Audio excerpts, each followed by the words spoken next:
If you want to make some easy health changes, let's swap these 3 items for some better ones. My biggest one, of course, is going to be soda, especially diet soda. New studies have shown that aspartame not only is 300 times more powerful than regular sugar, but is a possible carcinogen. You can easily swap soda for a variety of sparkling waters. We're gonna get that carbonation, and that's gonna help keep you full during those intermittent fasting hours. Protein bars.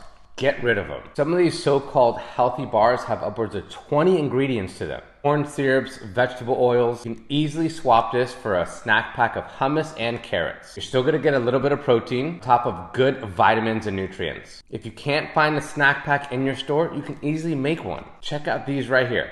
And my last one is candy bars. Like Milky Way, Twix, Kit Kat bars, no need for them. You can easily swap this out for a much healthier dark chocolate. My suggestion is go with a 70% or higher. On top of that, dark chocolate comes with tons of benefits. It helps with your mood, brain power. Dark chocolate can actually help you curb your hunger cravings, give you a little boost of energy, even help control your blood sugar levels. It can actually help with belly fat. 3 easy items that you can swap and drop. Hope these tips help, and always follow me for more.